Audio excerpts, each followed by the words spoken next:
Hey, it's Austin James. Yes, I'm living with diabetes, but it doesn't have to define me. Thanks to the Freestyle Libre 3 Plus sensor, I get real-time glucose readings throughout the day. The Freestyle Libre 3 Plus sensor is small and easy to wear, giving me the freedom to focus on my life as a parent and a musician. Now this is progress. You can get a free sensor at freestylelibre.us. Offer available for people who qualify. Visit myfreestyle.us to see all terms and conditions. Certain exclusions apply. Data on file. Abbott Diabetes Care. Per prescription only. Safety info found at freestylelibre.us. Stop. Stop. Stop. Had enough? Kick out mucus and quiet the cough with Mucinex 12-Hour DM for long-lasting cough and chest congestion relief. Buy Mucinex 12-Hour DM at your local retailer. Use as directed.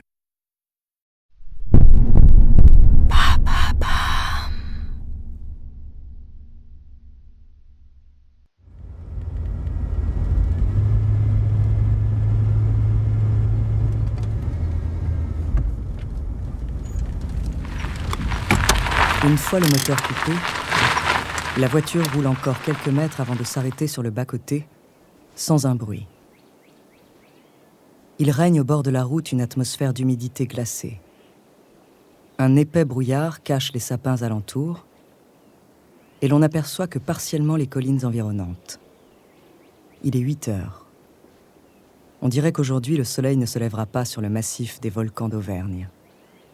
Ce matin de décembre 1973, il n'y a aucune raison pour qu'une voiture s'arrête dans cet endroit sans vie. Et pourtant, l'homme qui sort de la voiture porte un jean bleu et une veste de cuir sombre.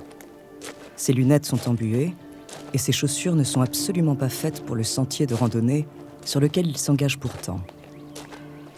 À mesure qu'il s'éloigne de la voiture, le givre remonte progressivement sur les vitres. Et l'homme s'enfonce dans la brume. Plus tard, Claude Vorillon, c'est son nom, répétera qu'il ne peut expliquer pourquoi il a stoppé sa voiture près du parc des volcans, ni pourquoi il a marché dans le brouillard jusqu'au sommet de l'un d'entre eux. Dans le froid silencieux, quelque chose d'irrésistible mettait en mouvement les muscles de son corps. Mais bien plus important encore que ce qu'il a senti, il y a ce que ce natif de la région prétend avoir vu et entendu ce matin-là. Quand il émerge du brouillard, Claude Vorillon n'a plus que quelques pas à faire jusqu'au bord du cratère où il s'arrête. Là, à 4 pas du vide, il perçoit quelque chose, un son aigu, lointain, presque inaudible. Cela semble venir d'au-dessus de... À peine a-t-il le temps de lever la tête qu'une lumière aveuglante lui transperce les yeux. Et quand elle se dissipe, il se trouve en face d'un objet rond, large d'environ 5 mètres, haut de 2, fait d'un métal argenté dont il ne saura jamais dire la provenance. Sidéré, pétrifié par la stupeur, Claude Vorillon voit un escalier se détacher du dessous de l'objet pour venir toucher le sol. Après de longues secondes, il distingue 2 jambes, de couleur verte. Et c'est finalement tout le corps vert d'un être de petite taille, à la forme humaine, qui descend les marches pour se diriger vers lui.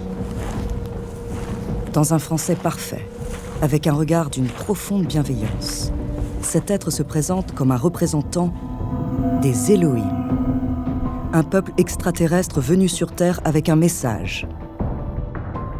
Ce 13 décembre 1973, c'est Claude Vorillon qui se voit confier la charge immense de transmettre ce message au monde.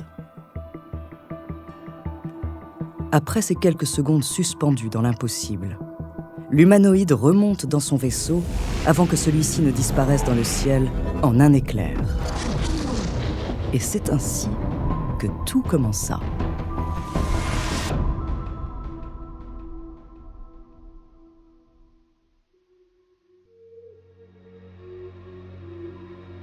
Bonjour, je suis Andrea Brusque, bienvenue dans Les Fabuleux Destins.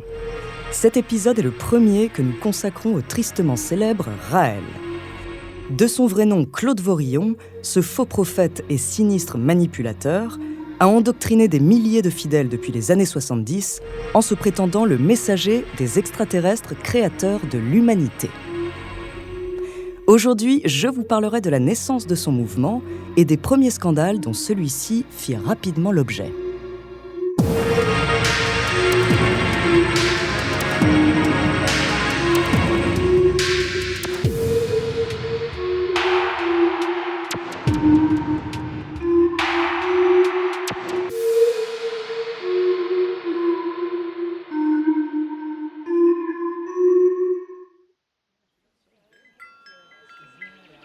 Le groupe occupe le centre de la clairière, dont l'herbe est jaunie par le soleil écrasant du mois d'août. Ils ne doivent être qu'une vingtaine, tous des hommes, sourires complices, embrassades chaleureuses, on dirait des amis d'enfance qui ne se seraient jamais quittés. Quelques minutes plus tard, pourtant, leur attitude a totalement changé. Debout, les paumes ouvertes au ciel et les yeux fermés, les hommes se sont mis à chanter, guidés par les notes de guitare de l'un d'entre eux.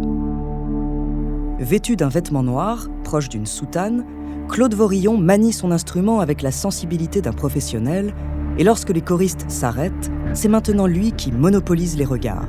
5 hommes viennent se placer devant lui, les uns derrière les autres. Plus aucun doute n'est désormais possible, il ne s'agit pas des retrouvailles d'une bande d'amis, mais bien d'une cérémonie religieuse présidée par Claude Vorillon. Un à un, les hommes se présentent à lui, debout, les yeux fermés, le visage offert. Vorillon trempe ses mains dans un bol d'eau, puis pose sa main droite sur le front du fidèle et la gauche sur sa nuque, tout en fermant à son tour les yeux. Après quelques secondes, il les rouvre et dit dans un sourire au nouveau baptisé la phrase qui parachève le rite : « Les Elohim t'ont reconnu. »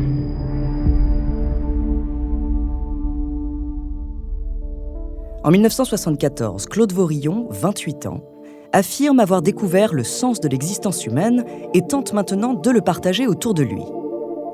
Depuis sa prétendue rencontre avec les extraterrestres, il a publié un livre intitulé « Le livre qui dit la vérité », dans lequel il révèle l'identité des Elohim. Ils sont un peuple doté de 25 000 ans d'avance sur l'humanité. Ils ont scientifiquement créé toute vie sur Terre dans d'immenses laboratoires futuristes. Ce ne sont pas des dieux, mais bien les membres d'une civilisation venue des confins de l'univers et qui détiennent la clé du secret le plus fascinant du monde, celui de la vie éternelle. Par la maîtrise du clonage, les Elohim ne connaissent plus la mort.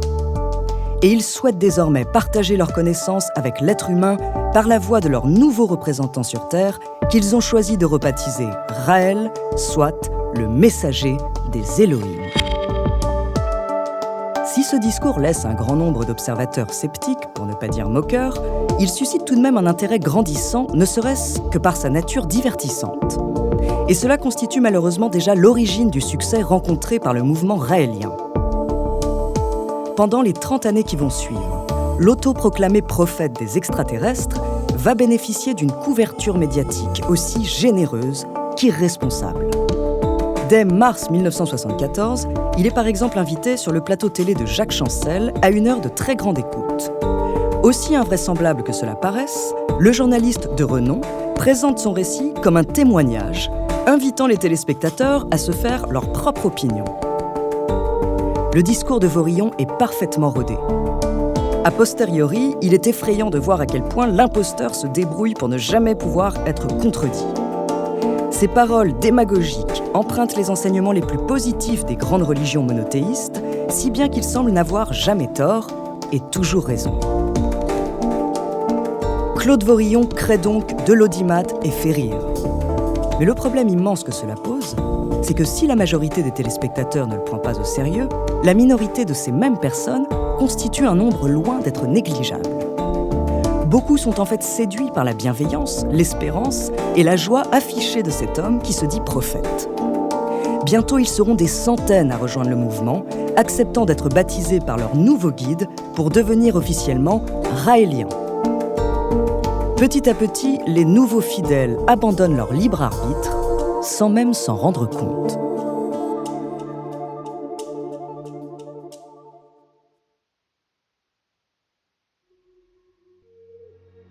Avant de continuer cet épisode, nous voulions vous remercier pour votre écoute.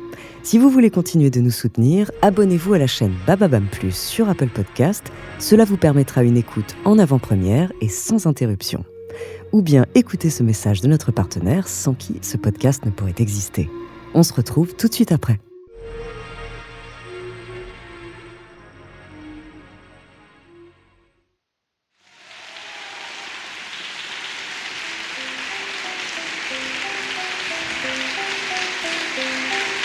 L'ambiance est joyeuse et les spectateurs trépignent d'impatience comme chaque semaine sur le plateau de Ciel Montmardi, l'une des émissions phares de TF1.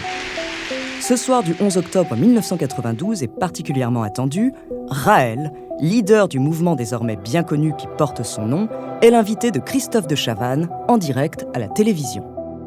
Celui qui s'est déclaré prophète fêtera bientôt le 20e anniversaire de son mouvement, tandis que lui-même se rapproche de sa 50e année. Ses premières rides le rapprochent de la figure du sage, les cheveux qui résistent à sa calvitie sont coiffés dans un chignon, et comme si tout cela ne suffisait pas, il a fait le choix symbolique d'abandonner l'austère habit noir qu'il portait à ses débuts pour une sorte de combinaison blanche immaculée qui semble croiser tunique religieuse et tenue de cosmonaute. Son image publique maîtrisée explique alors une bonne partie de sa popularité. Depuis quelques années, de premières critiques à son égard ont pourtant vu le jour. Des rumeurs circulent au sujet de l'enseignement qu'il dispense à ses fidèles pendant les mystérieux stages qu'il organise. Il se dit notamment que la libération sexuelle occupe une part très importante de sa philosophie, et ce, jusque dans des extrémités gravissimes. Entre l'admiration et les moqueries dont la communauté fait l'objet, viennent s'ajouter des soupçons de dérive allant de l'objectivisation des femmes à la pédophilie.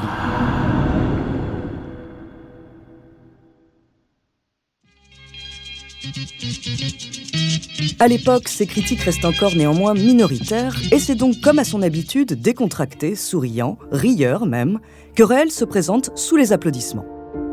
Mais ce qu'il ignore, c'est qu'il est sur le point d'être pour la première fois directement confronté à l'un de ses contradicteurs, et pas n'importe lequel, John Paraga, un ancien de ses fidèles ayant quitté le mouvement et qui a lancé des actions judiciaires contre lui. Ce qui fait la force de ces images devenues cultes, c'est que le gourou ne s'attendait pas à la présence de son ancien disciple et n'a donc pas pu préparer ses réponses. La séquence est dérangeante, révoltante et poignante à la fois. Avec un mélange contenu de colère et de dégoût, des trémolos dans la voix, Paraga prend la salle à témoins, appelant Raël par son vrai nom, comme pour mieux lui montrer que son emprise est révolue. « Regarde-moi, Claude! Ose me regarder! Monsieur de Chavannes, je vous assure que cet homme est une crapule !» Menteur, manipulateur, criminel, tous les mots y passent. Et Paraga finit par corroborer les rumeurs de pédophilie, répétant à plusieurs reprises qu'il a fini par avoir peur pour ses propres enfants lors des fameux stages. Malgré ses tentatives mielleuses, hypocrites et malsaines de répondre, Claude Vorillon ne peut freiner la tempête. Dans les jours et les semaines qui suivent l'émission, le mouvement fait enfin l'objet de l'attention qu'il mérite par les autorités françaises, et 3 ans plus tard, en 1995, le gouvernement le classe officiellement comme une secte. Actant son échec en France, le faux prophète s'exile au Québec et on le croit alors bon pour l'oubli. Mais en réalité, le messager des Elohim prépare une résurrection spectaculaire.